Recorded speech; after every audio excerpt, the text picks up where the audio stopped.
5 تا نکته که اگه رعایتشون کنی بدون پرایمر با یک کرم پودر ارزون و معمولی و بدون براش میتونی یه میکاپ فوق‌العاده داشته باشی. نکته پنجمش راز داشتن یه میکاپ طولانی و بدون نقصه. بزن بریم.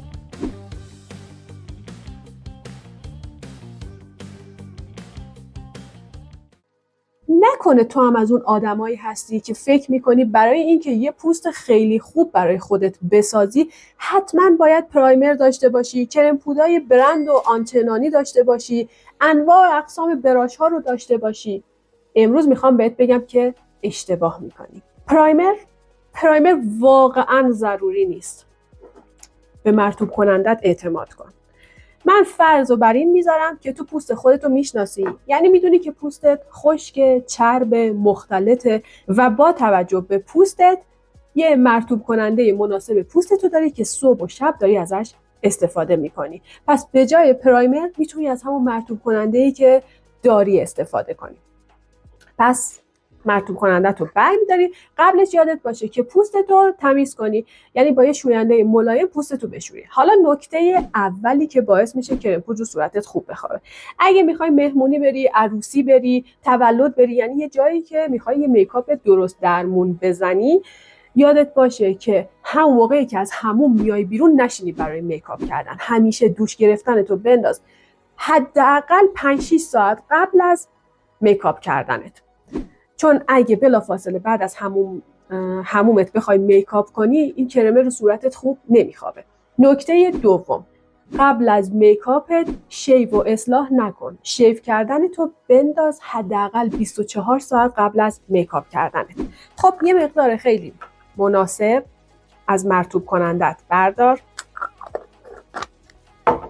به همه جای صورتت بزن و شروع کن ماساژ دادن. اگه کرم دور چشم داری، دور چشمت هم بزن، ولی اگه نداری و مرطوب کنندت سیفه و میلیا نمیاره، میتونی همونو دور چشمت هم بزنی. مرطوب کنندت رو خوب دور چشمت، مرطوب کنندت رو خوب روی صورتت ماساژ میدی، مخصوصا جاهایی که احساس میکنی که خطوط صورتت بیشترن. همینجور که دارم مرطوب کننده رو صورتم ماساژ میدم، نکته بعدی رو بهت بگم. اگه بلافاصله بعد از اینکه مرطوب کنندت رو زدی بیای کرم پودرت رو بزنی، کرم پودرت روی صورتت حالت پچی و ماسیده میگیره. پس بهتره صبر کنی که این خیسی مرطوب کنندت که همون موقع زدی از روی صورتت بره و بعدش کرم پودرت رو بزنی. یعنی قشنگ حالا سر فرصت یه ماساژی به صورتت بده، این مرطوب کننده قشنگ جذب بشه و بعد کرم پودرت رو بزن.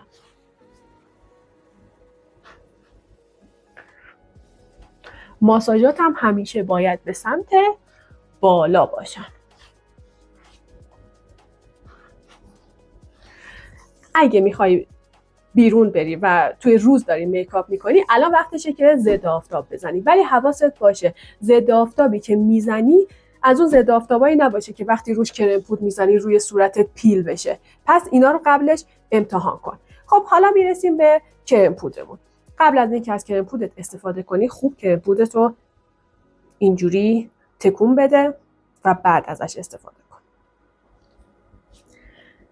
کرم پودرت هم باید با توجه به پوستت خریده باشی. یعنی کرم پودرت اگه پوستت چربه، کرم پودرت هم مخصوص پوستای چرب باشه. اگه پوستت خشکه، مخصوص پوستای خشک باشه. اینجوری کرم پودر هم روی صورتت بهتر میخوابه، هم دوام بهتری بهت میده.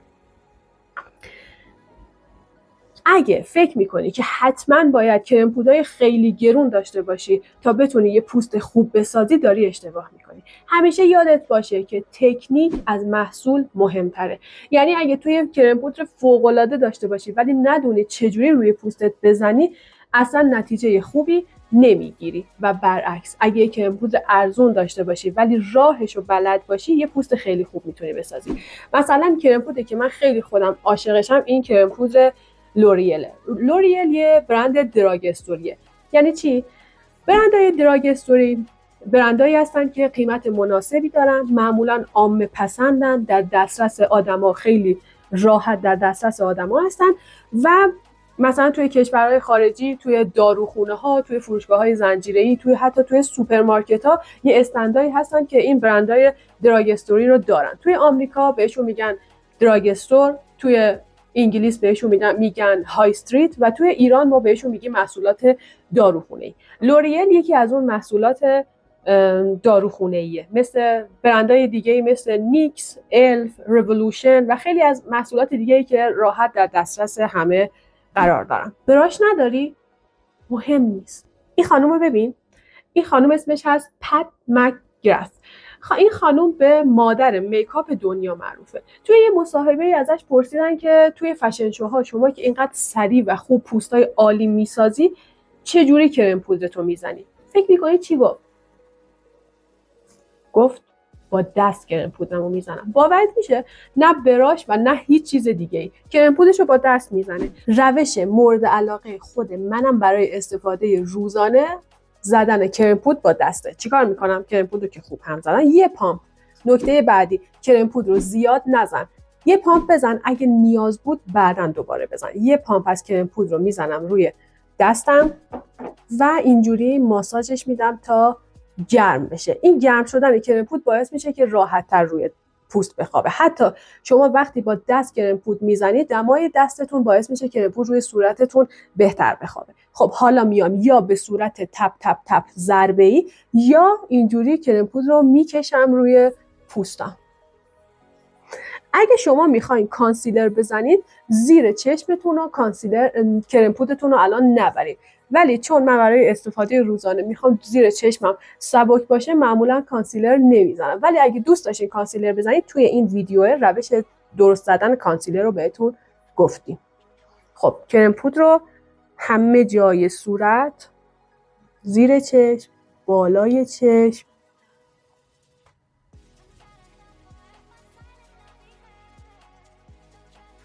میزنم. بعد به صورت تپ تپی شروع کنین ضربه زدن روی صورتتون که کرم پودرتون قشنگ روی صورتتون بخوابه. حواستون به این خط هم باشه. بعضیا مثل یه ماسک فقط تا اینجای صورتشون رو میزنن و اینجا رو دیگه بیخیال میشن. یه ذره بیاینش تا روی گردنتون.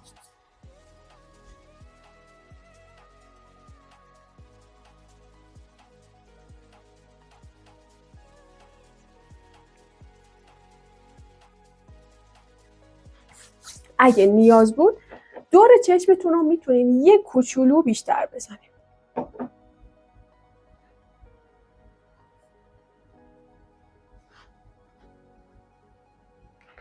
هر جای صورتتون که احتیاج داشت رو میتونین بیشتر بزنین. اگه یه جایی از صورتتون لک داشتین، جوش داشتین، توی ویدیوهای قبلی گفتم میتونین اسپات کاور کنین، یعنی همون نقطه رو فقط از کانسیلر یا کرم پودرتون بیشتر بزنین و روش ضربه بزنین تا همرنگ پوستتون بشه.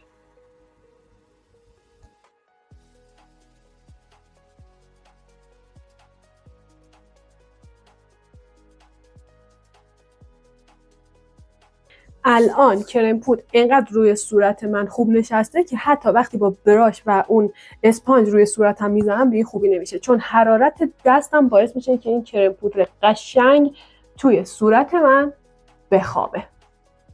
خب اگه میخوای یه صورت با تراوت و تر و تازه داشته باشی، قدرت رژگونه رو دست کم نگیر. اگه میخوای حالا رژگونت دوامش زیاد بشه چیکار کن؟ بیا از روش لایه‌ای استفاده کن. یعنی چی؟ یعنی اول بیا یه رژگونه کرمی بزن، بعد پوستتو فیکس کن، روش دوباره رژگونه پودری بزن. اینجوری دوام رژگونت زیاد میشه. اگه مثل من رژگونه کرمی نداری، از رژ لبت استفاده کن. میام رژ لب رو میزنم روی دستم، اینجوری ماساژش میدم و میزنم. قبلا بهتون گفتم میزنم از سمت روی سیب گونم. خب کمه، بیشتر میزنم. رژ گونه زیادش خوبه. خب یادتون باشه اگه تابستون باشه و شما توی فصلهای گرم وقتی صورت آدم آفتاب سوخته میشه، معمولا این تیغه، این پل بینی هست که دچار سوختگی میشه. ما میایم اینجا رو یه خورده قرمز میکنیم، رژ گونمون رو میزنیم یا برانزرمون رو میزنیم. ولی توی فصلهای سرد اگه دیدین سردمون میشه، نوک بینیمون قرمز میشه، پس یادتون باشه توی فصلهای سرد بهتر این قرمزی رو بیاریم به سمت نوک بینیتون، خیلی هم بامزه و کیوت میشه. حالا یه خورده اینجاها رو میزنم.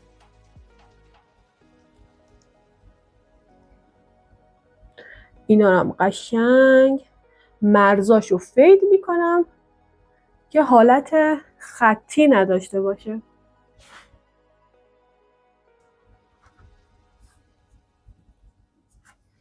اینجوری. خب حالا میرسیم به نکته مهم آخری. برای اینکه یه میکاپ با دوام داشته باشی و کرم پودر روی صورتت ثابت بمونه، تو احتیاج به پودر فیکس داری. اگه پودر فیکس گرون و برندهای خیلی معروف داری که بزن و نوش جونت. اگه نداری اصلا غصه نخور. برند فلورمار یه پودر فیکس داره که واقعا نسبت به قیمتش کیفیت خیلی خوبی داره. پودر فیکس چیکار میکنه؟ پودر فیکس میاد کرم پودر رو توی صورت شما همونجا قفلش میکنه و اجازه نمیده در اثر تکونهایی که صورتتون میخوره، عرقی که صورتتون میکنه، این کرم پودر روی صورتتون روون بشه و راه بیفته و توی چروکای صورتتون جمع بشه. دقیقاً میاد کرم پودر سر جای خودش نگه میداره. حالا میایم چیکار میکنیم؟ یه خورده از پودر فیکسمون رو اینجوری میریزیم توی درش، یه پاف بر میداریم میزنیم توی پودر فیکسمون، بعد اینو روی دستمون اینجوری ماساژش میدیم که قشنگ این پودر فیکسه بره به خورد این پافه و مقدار زیادی رو یهو نیاریم روی صورتمون. بعد توی آینه نگاه میکنیم، اگه جایی توی خطوط صورتمون کرم پودر جمع شده باشه اونا رو ضربه میزنیم و پخششون میکنیم و بعدش این پاف رو اینجوری فشار میدیم توی پوستمون، اینجوری به کل صورتمون میزنیم و صورتمون رو فیکس میکنیم.